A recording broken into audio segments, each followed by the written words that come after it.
Hello everybody. We got to August in the summer of whoa. Anyway, there's a lot of stuff that's been happening. There's a lot of stuff. I'm gonna have to briefly touch on politics, maybe if you want to call it touch on politics, in my chat with you today. Hi Judy. And let's all give Elaine a lot of thoughts and prayers that he does good to the fair, to the market today. So what's been going on beside the coronavirus and the craziness and everything? I'm not gonna discuss politics. I'm not gonna, because you know that I don't want to make this any of my live broadcasts into a politics thing. The only thing that I need to touch a bit on the politics right now is to explain what I've been going through. Hi Susan. So talking health, I haven't been doing too bad, except that my left shoulder started acting up again. So as much as I hate to, I might have to go get another steroid shot. And don't get me wrong, yeah, I was hoping that that steroid shot I got in December was going to be it. But considering the fact that frozen shoulder, hi Anna, frozen shoulder can take up to 3 years to completely go away. Yeah, I'm happy that it lasted for as long as it lasted, because normally, hi Frank, hello, normally it only has a 2 months effect, and with me, my shoulder started only bothering me in the beginning of July, so January, February, March, April, May, June, 6 months, yay. The only thing that I'm going to do is that I'm not going to go to the clinic where the orthopedist surgeon is. I'm going to go to my pain management doctor, who knows how to give these shots. But the whole deal is that my orthopedist is in the big clinic on a medical campus, university campus, and just to get to his office, so the regular OU physicians building's got 5 levels, and he's in the underground level, and there are like 3 different other offices that you have to go in front of to get there. So I don't know how many patients would be now, but normally you're talking about me having to go through a crowd of, I don't know, 70, 80 patients. So I'd rather go to my pain management doctor, who has his own practice, and he's doing mostly telehealth. But I don't know when that's going to happen. I have to call them Monday, because I did a big boo-boo, and okay, I can go through a whole week of what I call it the detox. Remember that from time to time I stop taking pain pills when I feel that they stop working as good, and I take Crichton. I wish I could get rid of completely of opiates, but I cannot afford to get Crichton all the time, because that would mean like over $300 a month. Because I was cleaning, make a long story short, I threw away a week's worth of pain medication, just because I was in the frenzy of cleaning. And I do separate my pain medication whenever I get home. You know, when I get it, I do separate it in 1 week's worth, because a lot of people on my street know that I'm on pain medication, and I have across the street a lady who's practically an opiate addict, and one time I caught her in my house looking around. But anyway, I was cleaning, I put that bottle away. It was in an old bottle of another medicine. And then when I got to the other side of the cabinet, the medicine cabinet, and I was going through stuff because like once every 3 months I go through my medicine cabinet to throw away what's expired. I was like, oh, this is an old, and I threw it away, and I didn't realize until after trash day. So I don't think I can go through the detox with my shoulder acting up, so I'll have to go get the shot, the steroid shot in the shoulder. Anyway, I am getting better, as I said, with the thyroid medicine getting me back on track. I'm getting better, only that the process is much slower than what I wish and I was hoping it to be. It's like I'm gaining a little bit each week, but not as much as I wanted it to be. And my doctor was in the last telehealth I had. It was like, well, you have to keep in mind that, yeah, you used to get to respond very fast, but when you were hyperthyroid, but now not only you're after cancer treatment and you're after thyroid radioactive iodine killing it, but you're also almost 60 and you're not going to be the way you were 15 years ago. So, but the thing that really bothered me, because initially I spent a whole month, maybe over a month, getting my house cleaned pretty much and organized pretty much top to bottom, and that helped a lot, because I cannot say I'm really OCD, but if stuff is not organized around me, if it's a mess, and I'm not talking about filthiness, I'm talking just stuff not being where it's supposed to be, it severely interferes with my capacity of creation. It makes me go quite gloomy and not... Anyway, so I did that, and I started getting better, I started working on things, but then I went through, gosh, it's like 10 days. I finally got out of it. I'm happy I got out of it. But everything I was trying to make would not come up right. Something would happen. It would not, I would do the wrong thickness. I would do something. It wouldn't come up right. So you have no idea how many things I scrapped in the last couple weeks. But then I realized what's my problem right now.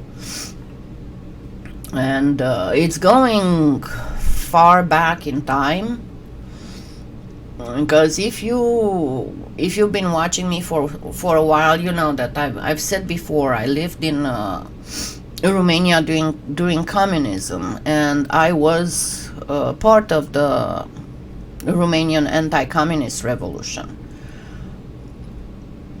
So I know exactly what authoritarian state and dictatorship means. I know exactly what a riot being put down means. Hi, Beth. And back in December 1989, I dragged at the walkway on the street people dying or dead. And for a long time, hi Chris, for a long time I did have a form of PTSD when it comes to automatic guns. I mean, even after I came to the US, so it was pretty much 10 years later. If there was a jackhammer working on the street, I would automatically get on the floor. So I did have, and then what's been happening in the last month, brings my anxiety level to very, very, very high. My anxiety to very, very high new levels, and that does interfere a lot with what I'm doing, because of course I'm trying to do something, and then I think about what I've seen, and I think about what happened, and I'm not saying that I'm, oh my god, woe betide me, I'm so much worse than all of you being so worried about the future. No, I just have the bad luck to have this in my past, and it affects me. And like all of you, I am worried of what's going to happen next. On a not brighter note, but more realistic note, the way that I see our future, if we live through it, is that number one, we have to be very aware and accept the fact that we will never go back to the normal that we knew. This is a fact. Because this virus seems to be almost like Mother Nature trying to, hi Fran, trying to say, you don't really care, let me show you, let me make a little bit less of you. But because this one it's going to take years and years and years before a proper treatment will be found. I honestly do not trust that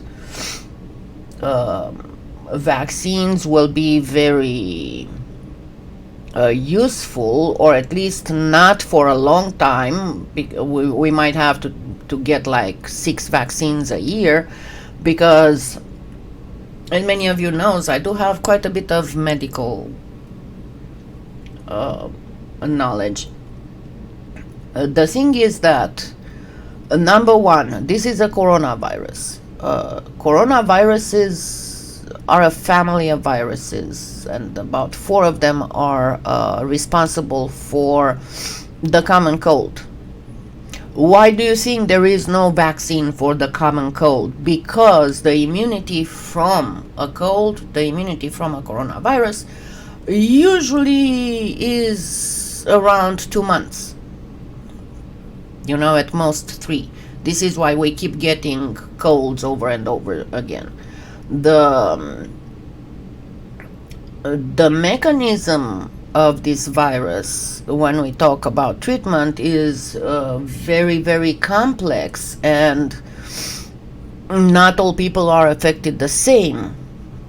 And because some are getting killed by the way it affects their lungs, and some are getting killed by their blood clotting, and honestly, it makes me think, I don't know how many of you are familiar with Michael Crichton Andromeda strain, because that's an old, decades old sci-fi novel.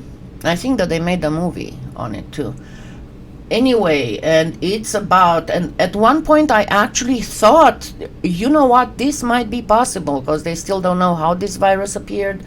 It's about bacteria and viruses getting on the, like satellites and other equipment that's sent around the world, and then it comes back down for some reason or another, and the mutations they get because they are out there without the protection and the shield of the atmosphere, and they are in the direct radiation and all that. And in this specific novel, there's one of the satellites that all of a sudden starts losing the orbit, and it's on a crash trajectory, and it crashes somewhere in Nevada. And when they go there, they find a small town, and they find everybody in the town dead except for an infant and an old man. So, and they realize, hello, they realized that everybody has died by sudden clotting of all the blood in their body. And then they were trying to figure out why the baby and the old man didn't die, and they finally figured out it was something about pH. But anyway, this whole thing reminded me very strongly of the Andromeda strain when I first read about the blood clotting thing. So, as I said, because of the virus, and some other people are getting killed by the immune response because they get into cytokine storm.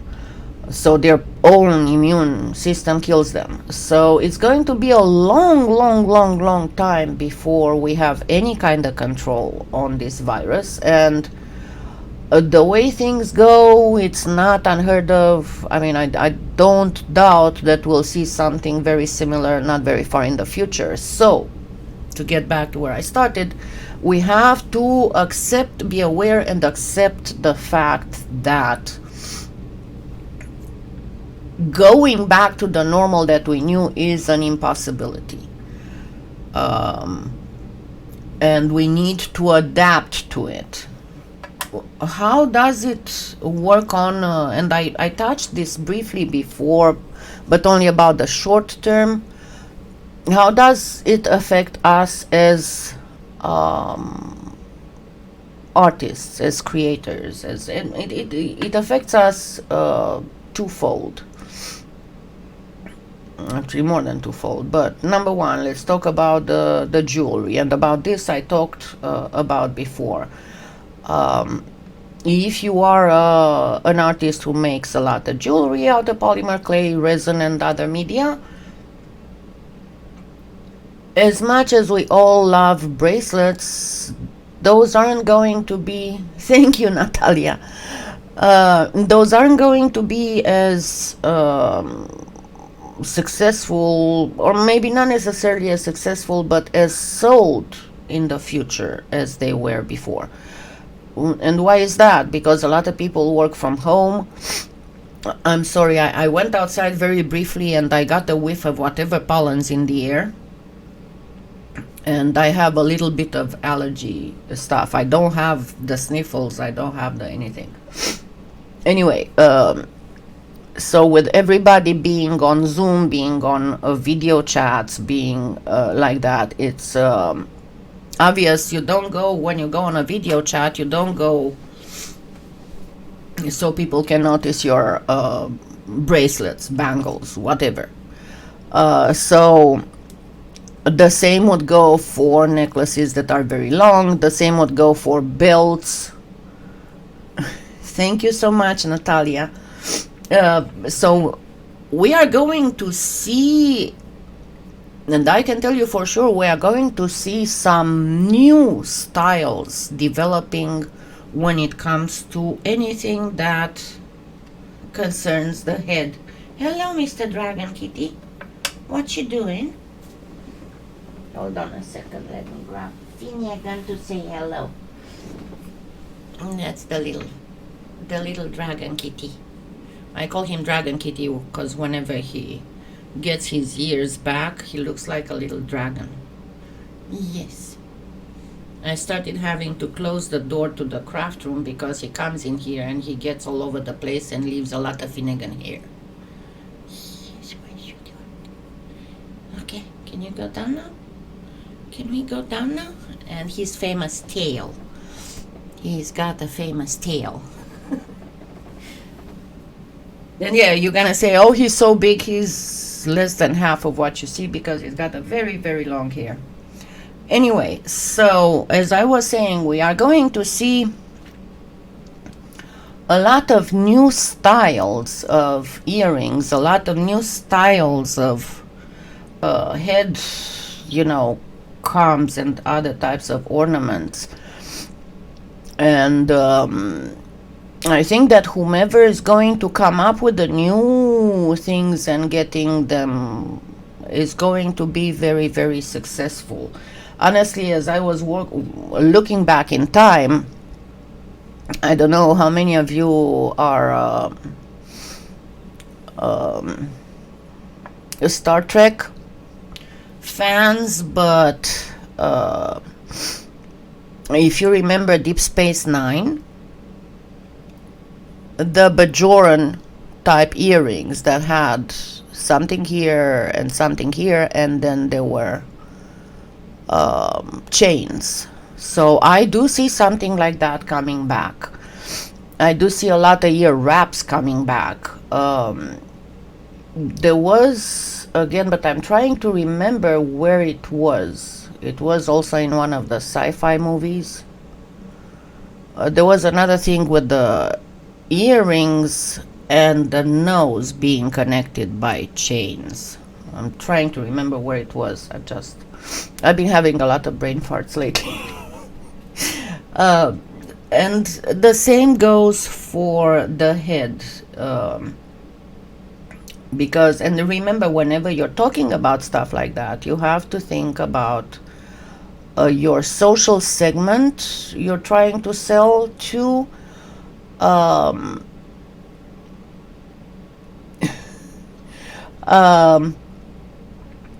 What would teens wear? What would people between the age of 20 and 30 wear? And where would they wear them? The thing that I noticed again is that if you want the costume type jewelry is making a comeback, and so does geometrical jewelry, and I've actually seen combination of the two that looked absolutely fabulous.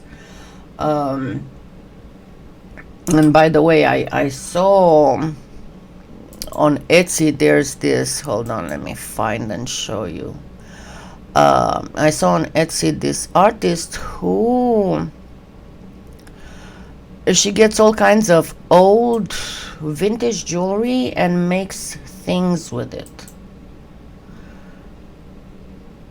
And she does absolutely fabulous stuff. Let me switch to display. There we go. I mean, look at these. These are all made by putting vintage jewelry together. And I know I shared this with Susan with Turtle Soup Beads, because she's very much into this kind of stuff too. I mean, look at these dragonflies. But yeah, and if you want to watch, let me give you the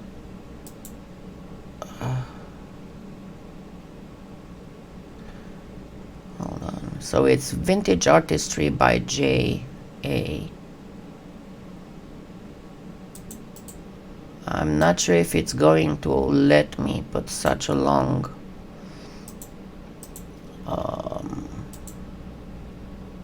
link there. Yes, it did. Hi, Gail. Hello to Austin. And by the way, talking of which, I hope everybody in Florida has taken all the necessary measures, as Isaiah is hitting Florida right now. But anyway, talking about again, getting back to what all this is going to change us.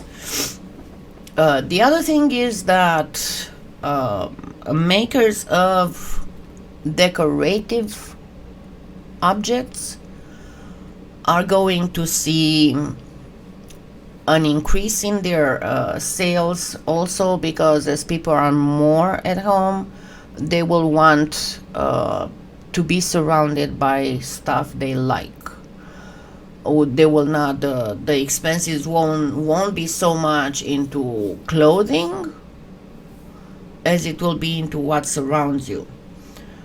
So everybody who's making decorative stuff and everyday stuff is seeing an increase in the number of sales.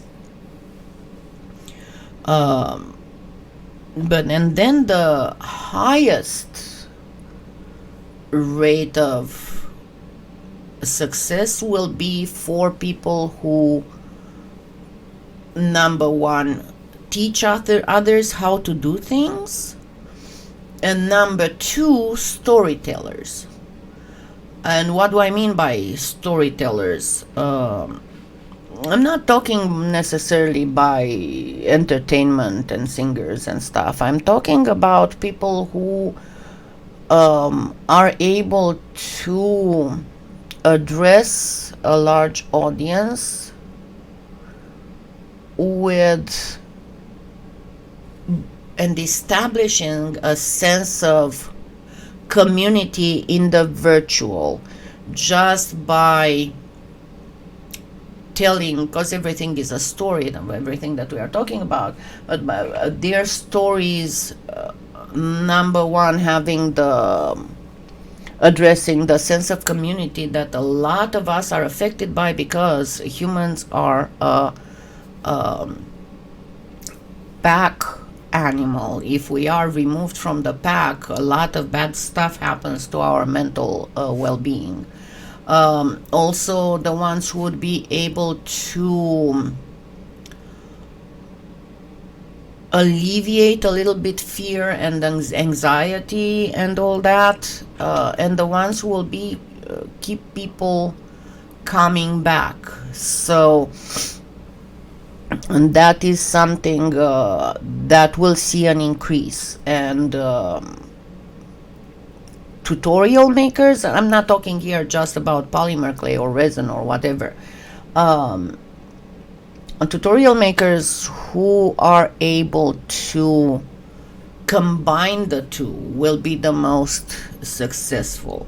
Now, as for the longest thing and out of our craft thing, talking again about not getting a new normal, and I think I talked about this before, in the future, number one, will be successful people who manage to get their business, to get their company be able to work remotely. Number two, whoever comes up with the first and then the best and the most accessible a way of experiencing travel from home by using holograms, by using sensory, those little sensory things that make you feel like you smell something or you touch something, or because travel will not happen the way that it used to, vacationing will not happen the way that it used to. So companies that will be able to bring, there already are contraptions where you go in and you actually you have the helmet and gloves and boots and stuff, and you move around and it feels exactly like you are there. So companies who will come up the fastest with realism that will be affordable to most people are going to go sky high. And talking about community, this is why the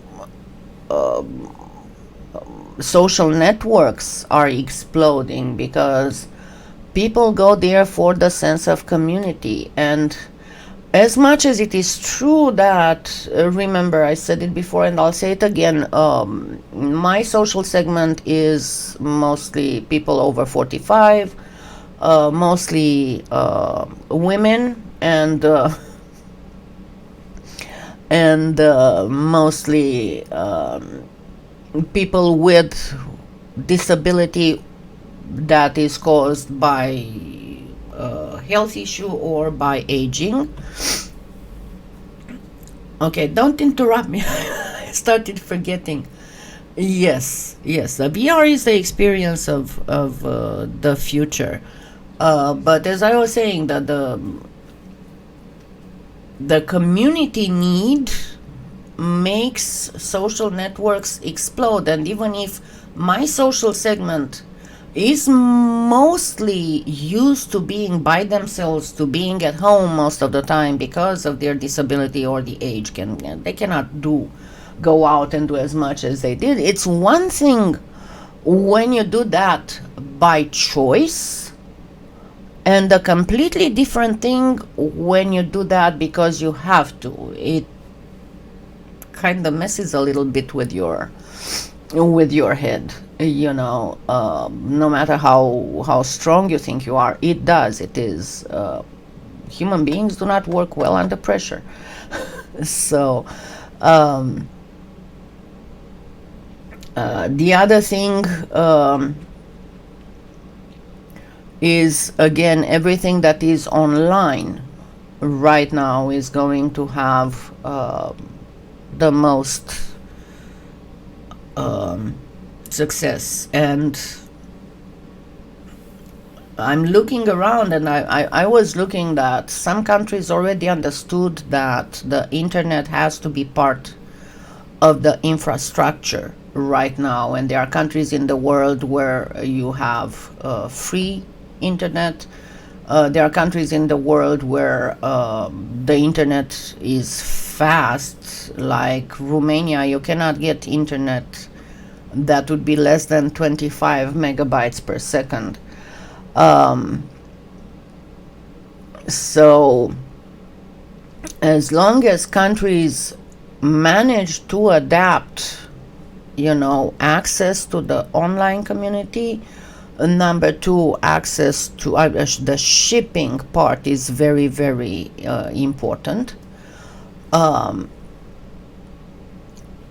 will go towards a society in which we will be mostly by ourselves. So the interaction with other human beings will be through the virtual.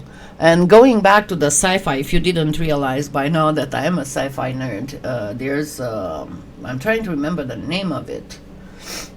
There's one of Isaac Asimov's novels in the Foundation series that's about a planet named Aurora. No, not Aurora, sorry, Solaris.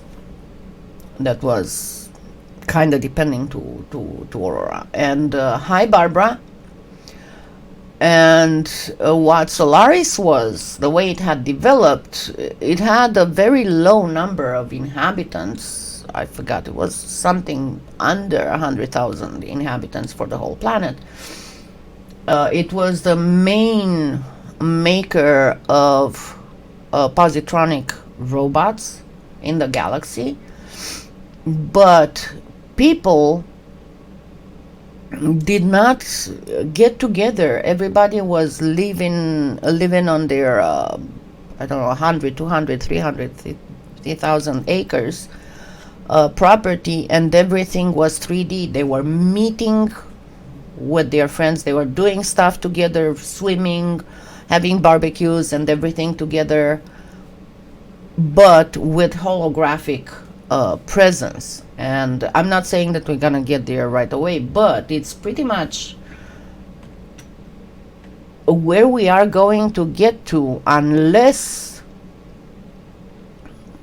genetics gets to such a high level that it manages to get our bodies prepared for anything. So, but let's not go to fantasy. Let's go to adapting to what we are going through now. And the next months will be even more difficult, as a lot more people will face, at least here in the US, lack of income. So in a way, people who are retired and people who are on disability will be more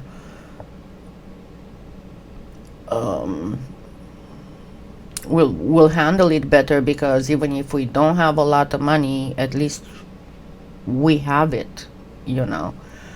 But anyway, it's troubled times, and it's a little hard to be an artist in these times, and because there's this thing that's called a collective consciousness. And I talked about this whole collective consciousness before, but when there's so much pain and so much suffering in the world, you cannot go by, you cannot go with your daily life all in happiness and all in, it's one of the things that blows me away these days. And I've had a few friends who are like, oh, I'm not watching the news, I'm just taking care of my house and my family, and I'm not affected.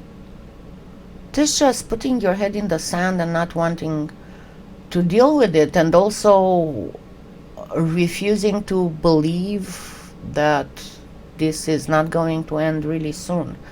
So I'm sorry if this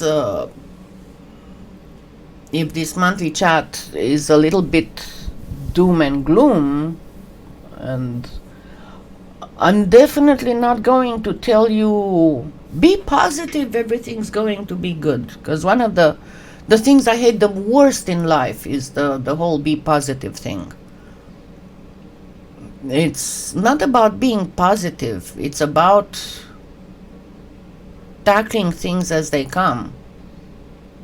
It's about accepting reality, because things cannot be dealt with unless you accept them. It's like somebody who's got a drug addiction cannot work on not being an addict anymore until they accept the fact that they are addicted. It's positivity. It is, I don't know how to tell you. Let me try and explain it this way. Baseless positivity is bad. Positivity based on your inner person is good. And just saying, be positive, everything's going to be okay, when you have absolutely no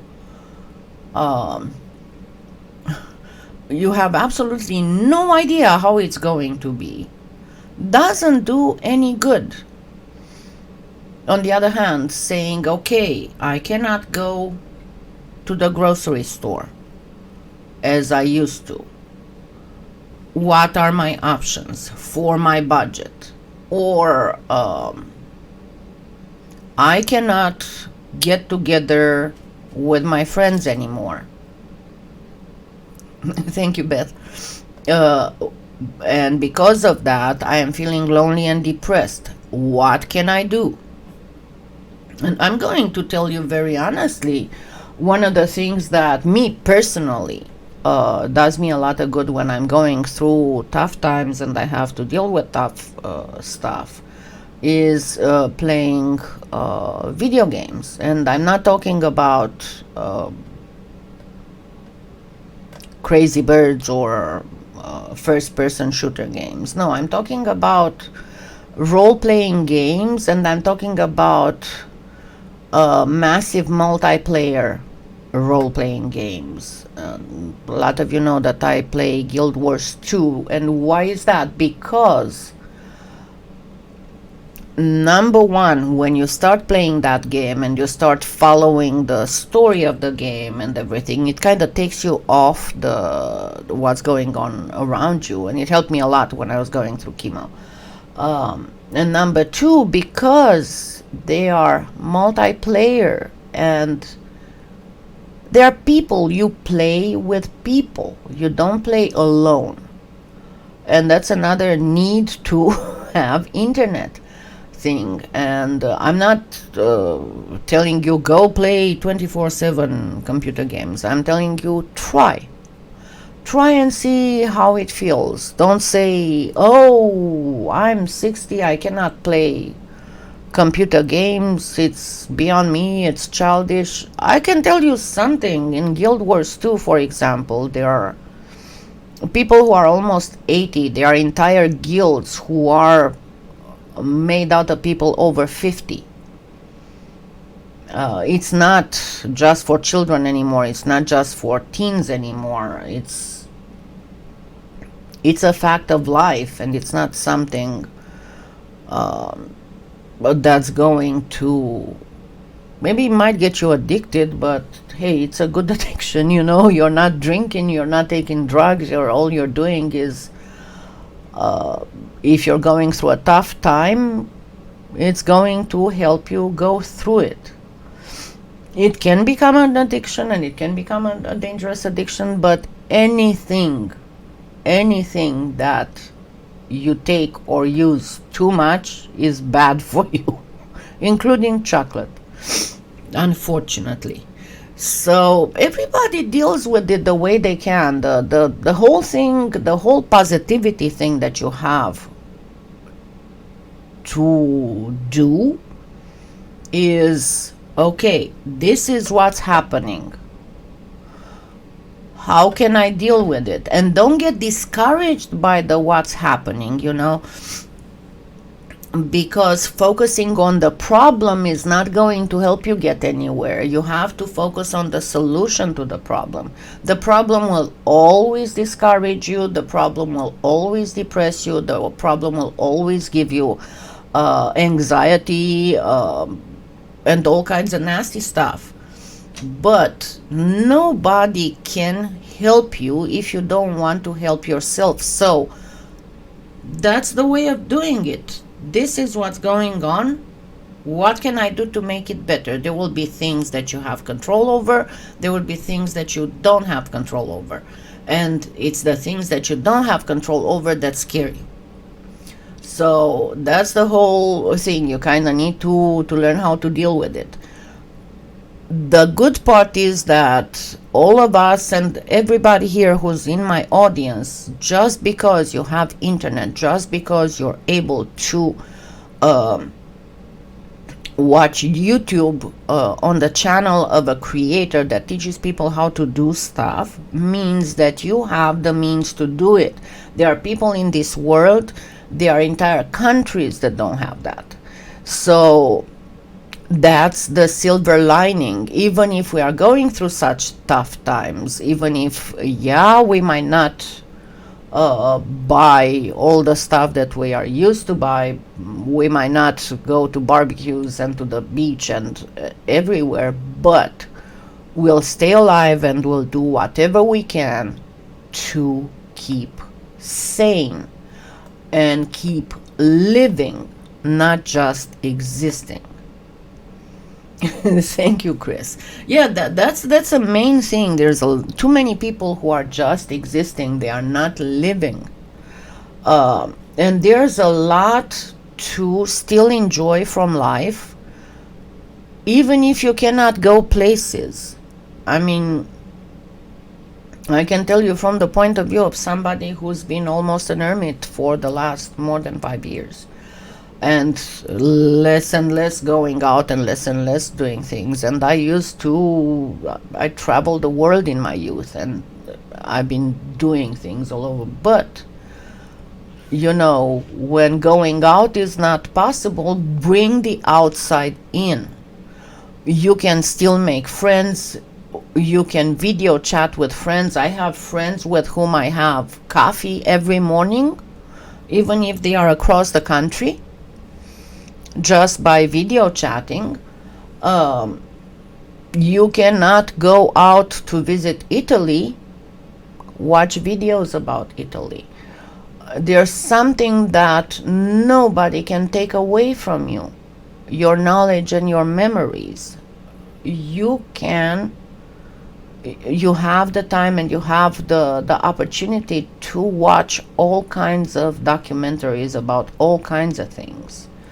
I mean, honestly, I wish, and this is something, I mean, I know about the relativity of time. I know the whole theory about the Schumann resonance, that because of the vibration and everything, the time now, that's a theory. The time now goes faster than it did 10 years ago and 50 years ago and so on. And that's why when we are children, When we were children, summer seemed to last forever, and now it's morning, and before you know it, it's evening. But really, it's getting out of this world. I mean, where the heck the time goes? I wish we had, I don't know, like 100 hours in a day, because it's like I want to do so much stuff, and before I know it, it's evening. It's goodness gracious. And all my life I hated sleeping. I'm sorry, I'm a crazy, weird person. All my life I hated sleeping. For me, sleeping is a waste of life. And I know there are people who love to sleep. They love to sleep late. I could never stand having to sleep. I wish we had another mechanism to recharge than sleeping. Because if you think at least 1/3 of your life you're not living, you're sleeping it. So, yeah, I do like dreaming, but still it doesn't a good place of reality. So anyway, what's going to go next? Tomorrow we are going to make some a flower earrings, and I will show you several how to create several types of flower earrings, depending on the earpiece, depending on the length, depending on the type of flower, depending on what materials you have on hand. We are going to talk about earrings. And I am going to have 2 giveaways, and I will announce them on YouTube, but the giveaways will be on Facebook. Might be actually 3 giveaways, because one of them will be remember the set for flower, sugar crafting for flowers, and I told you that it works perfectly for polymer clay as well. I have a couple sets of those. And then I'm going to do a big giveaway again of $100 gift certificate for PolyClay Play. And they will have a little tutorial or something. And I know Colleen's going to be very happy, because there's a wand tutorial coming up, and I'm sure you will love it. And I keep working on my future Amazon videos, because the way that that I decided to make them, they will be kind of like series with episodes. So even if you don't want to buy the whole series, you can just buy an episode if that's the episode that interests you. But again, I am getting there, but much slower than I wanted to, and it's everybody's problem. And otherwise, what can I tell you? Whisper is the same. Every time I'm trying to do something, he's there. After I started doing something, he's there, and drives me nuts. Finnegan's a little bully, and he's getting more and more beautiful as he grows. I mean, he's not growing bigger. It's only his hair that's growing bigger. I was looking at photos of videos of like a couple months ago, because he stopped growing as size and weight, kind of like May. He's 8 pounds. Anyway, I mean, he can be 7.9 or he can be 8.1, depending on the day. But now he's got his hair growing. He's getting his adult hair growing, and he's something else. I mean, he's got areas of the body where his hair is this long. I'm not exaggerating, and it's still growing. So I had some issues. I think that happened in July, not in June, did it? where I got Advecta for cats and it didn't work, and I ended up with a Finnegan full of fleas, and I was, oh my god, I was furious. Anyway, we are on Advantage 2 now, so we are good. But what I can tell you, the PolyClay Play gift certificate, 100 gift certificate, will come as soon as I'm going to post tutorial on soft resin, because Trish got it. I hope she still has it. And give me just a second, and I'll ask her before I do that. And you'll be able to get soft resin. Yeah, it's still there. So it's the same Xian resin, only that she has the, let me get this on. So this is the hard one and this is the soft one. Unfortunately, the soft one is more expensive than the hard one, and this is it. I mean, even if you go directly to the Chinese manufacturers, the soft one is more expensive than the hard one. And then I'm trying to find some soft casting resin, because there's some other stuff that I have everything. I have a list of several pages with all the tutorials that I have in plan, but it's going to be, there are going to be a few with casting resin. I know we all love UV resin because you can see the results right away, but unfortunately, because it's UV resin, because it cures with light, there are some things you cannot do with UV resin. You need casting resin for that. And also the other thing I'm going to show, it's going to be the difference between regular UV resin and thin UV resin. There are some effects you cannot get with the regular UV resin. You need the thin UV resin for that. But anyway, I'm not going to do any Q&A today. If you want, I can do a Q&A on Facebook soon, because I didn't really, everybody's